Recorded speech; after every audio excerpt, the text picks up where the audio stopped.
What I saw yesterday was one of the most impressive wins that I've seen in my 10 years of watching, my 6 years of covering Call of Duty esports. We saw a team in the Florida Mutineers hot off of a roster change in which they bring in a new player, Awakening, for his first ever pro event, and they win it. Not only do they win it, but they go through the undisputed top 3 teams to get there. Listen, 95% of fans voted that either the Atlanta FaZe, Dallas Empire, or Chicago Huntsmen were going to win the Minnesota home series. That left 5% across the remaining 5 other teams. And you know what?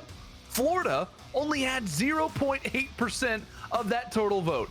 Not even a full percent of the regular voting had Florida winning this event. Now listen, I'm not blaming anybody for not choosing them. I, for one, said that you'd be crazy to not choose one of the top 3 teams for this event. I said that you'd be crazy if you didn't have Atlanta, if you didn't have Dallas, or if you didn't have Chicago. What I'm saying is that this percentage goes to show how much stock was put into the top 3 teams, how much was invested, that all 3 teams had a real shot of pulling this off. So to say that that it was crazy is actually very accurate. It was crazy, the fact that they did manage to win this event. Listen, 3 teams that were defending champions coming into this event as well. Let's not forget that. Let's not forget they're not only just the top 3 teams, but they're also, at the time, the only 3 teams to have won 2 championships, the only 3 teams to have won a championship online and on LAN, and they're also all 3 coming off of a victory. Empire off of winning the Chicago home series. Shotzzy looks like one of the best players in the world. They're starting to click. They also beat 2 teams that they have pretty much struggled against throughout the entirety of the season up to that point in FaZe and Huntsman. FaZe off of winning the Florida home series, looking to kind of get back to their old glory, sit firmly in a top 2 position after this event is over. Huntsman off of winning the Seattle home series, put up an impressive showing in their first event after a roster change whenever they added in Prestini. All of these teams, all 3 of these teams, look to be in great shape coming into the Minnesota home series. And what's crazy is that they all lost to Florida. They all lost the Mutineers on their way to victory, right? And that's what impresses me the most. Not only did the Mutineers win, but they beat the big 3 in order to get there. And that's what the whole talking point around Minnesota was. Since you have FaZe, since you have Huntsman and Empire here, you're going to have to beat at least 2 of them in order to win it. And that's why it was so hard to predict an underdog. That's why I went on the record saying this is probably the hardest event that we have had so far this season for a team, for a Cinderella story to take place. Because you have to worry about the fact that you're probably going to have to take on at least 2 out of the 3 top teams. In Florida, they just said, hey, you know what? We're going to beat all 3 of them. Needless to say, Awakening has opened the door to this team's future. Because the issue that this team ran into previously is that it was the Sky Show, right? It depended on if Pharaoh could turn up, if Havoc could slay, if Frosty can slay. Will we really see them be a threat? And that's the issue. Like I said, this team was so hot and cold that whenever they were hot, obviously we saw them win an event. But the instant idea that they would be a consistent team was thrown at the door the very next event. Listen, this game is all about SMGs. It's never been more apparent that SMGs are the go-to for team success. Sure, ARs are impactful, but the players that started off the year by being in the discussion for some of the best in the world are getting replaced event by event by SMG players, right? You're in this event alone. Shotzzy, Vivid, Awakening entered in that conversation. You have guys like Envoy and Simp, as well as others that are continuing to elevate in the discussion for best player or best players in the world. And that change, that awareness from the Mutineers staff who decided to go with Awakening specifically, you have to give them props, right? That's now a second roster change that they have nailed, and now in the 2 roster changes that they've made directly after, they've won both times.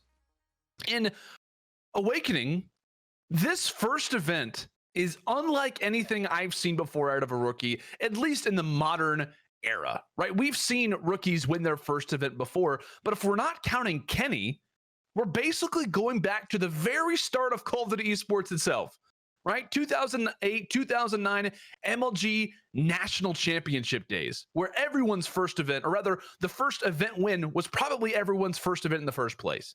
So we're basically resetting the clock by bringing up this guy Awakening, as he is in a very handful of groups, or rather a very small handful of players that have ever done this before. Now, I think this Florida Mutineers team will be a threat for the rest of the season. But I am also at the same time, and I want people to be aware of the fact of the state of the game currently, right? Teams have never been as close as they are right now, which is great for competitive Call of Duty because that expresses the level of talent that exists within it. But it also at the same time goes to show that, sadly, as much as I as an analyst hate to kind of say this, there are a lot of teams that you could predict to win an event now. As much as I want to say, oh, no, it should be this team, you can kind of throw out a lot of different rosters out there. I mean, hey, Gorillas at one point I thought had the ability to win this event, which goes to show to me that anything is absolutely possible. But while Florida did look great, it did come down to the respawns for them, right? And that's something that we have to think about for the future of this Mutineers team. 2 out of the 3 S&Ds that they win come from Chicago. The other was a Game 5, Round 11, Honor Mazda versus Empire, which, like I said, it does go to Round 11. They barely win that one and close it down. So I think now with film being available for other teams with this roster's, I believe, future struggles in Search and Destroy, this team has never been amazing at the game mode. The work for them doesn't end here. But regardless, come champs time, this team, we know from this result, absolutely has the case to be made for one of the front runners now for champs, right? They have the ability to play at the speed that this game currently desires, right? Based off of the meta, we've talked about the SMGs, the way that this team works, this team is very well fit for the way in the future of the way that this title looks to be headed. And they also happen to hold on to one of the best ARs in the world right now in Skies. And I know it's easy, and I've seen these conversations before about, oh, well, when a team plays well, everybody's elevated. 100% true. But there were moments throughout this event where each of them had situations, and Sky specifically had moments where it was just like nobody could touch them.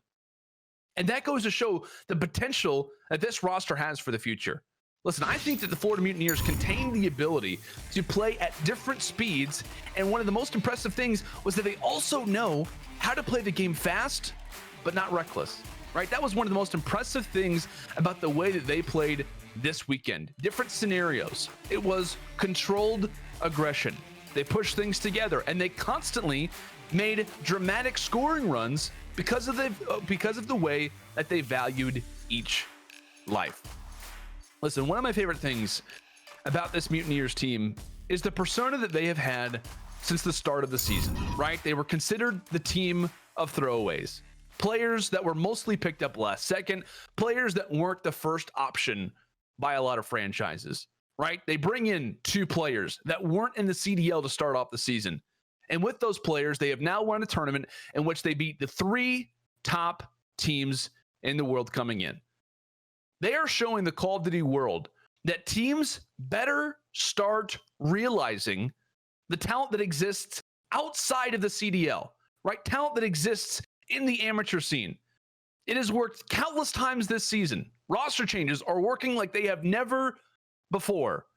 And Florida is one of those teams showcasing why it works so well, right? Their story is fantastic. And that's one of my favorites to watch throughout the remainder of the season. I'm a big fan of stories. Call of Duty, I think, has some of the best in esports, and this is one of them, right? And to go along with that story of players that weren't looked upon to be the best, or players that were looked upon to be the throwaways, players that were picked up off of the amateur side, to go along with that story, you also have to think about the story of Awakening, right? 365 days ago, he was competing at his first ever event in his life. CWL Anaheim 2019 under Excalibur, right? That roster would later go on to champs. You don't really know the story, but it's not super important. Obviously, it doesn't have the greatest end by any stretch of the imagination, but exactly 1 year later, from his first ever event, he's helping lead a pro roster in the CDL, a franchise pro roster to a championship. And in the midst of that, beating the 3 best teams in the world coming into the event. Again, one of the most impressive wins I have personally ever seen. And what's most impressive is that they have a rookie at his first ever event. First ever pro event. And for the team to hit this gear as early as they did is incredibly impressive.